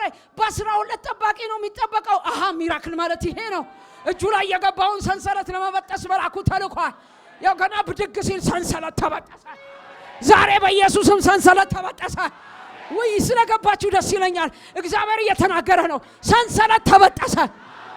የገደበ ተበጠሰ። መንገድ ላይ ለእድገት እንቅፋት የሆነው ተመታ። ዛሬ የእድገትን ቱቦ የዘጋውን ፈታሁት። በኢየሱስም ፈታሁት። በኢየሱስ ደም ፈታ ነው። ዛሬ ፍጥነት ትጨምራላችሁ። እኔ እውነቴን ነው። ራእይ የምታዩ ሰዎች አላችሁ። በመጨረሻው ዘመን ከመንፈሴ በወንዶችና በሴቶች ልጆች ላይ አፈሳለሁ አለ። ዛሬ በኢየሱስም መንፈስ ከባድ የሆነው የእግዚአብሔር መንፈስ ቅዱስ ዛሬ ውስጥህን ያላውሰዋል። የተዳፈነ የሆነን ሰው ልብ አሁን እግዚአብሔር ሲቀሰቅሳ ያለው በኢየሱስም ትቀጥያለሽ። እህቴ ሆይ ስሚኝ፣ አታቋርጭም። ችግሩ አገር አያስለቅቅህም። ለሆነ ሰው የተናገርኩ ነው። ዛሬ በኢየሱስም መፈታት ይሆናል። ዛሬ ነፃ መውጣት ይሆናል። ሰንሰሉ ብጥስ አለ። እያየው ብጥስ አለ። እንዲህ ጥፍንግ ያደረገ ብጥስ አለ። አረ እንዴት እንደሆነ አላቅም። እሳት በላው። በኢየሱስም ከእጅ ላይ ወደቀ፣ ከልብ ላይ ወደቀ። የሆነ ሰው አእምሮ ዛሬ ተፈወሰ። እዚህ ያለ አእምሮ በሽተኛ ሲፈወስ አለው። እዚህ ያለሽ ቢሮ ቦታ ላይ ነገሩ ሲፈታ አለው። እዚህ ቁጭ ብለሽ ቤትሽ ላይ ፈውስ ሲሆን አለው። ዛሬ መፈወስ ይሆናል። አረ ዛሬ መፈወስ ይሆናል። ሰንሰሉ በኢየሱስም ይበጠሳል። አረ እስኪ ተበጠሰ። የመጨረሻ ተበጠሰ። ኢየሱስ ጌታ ነው።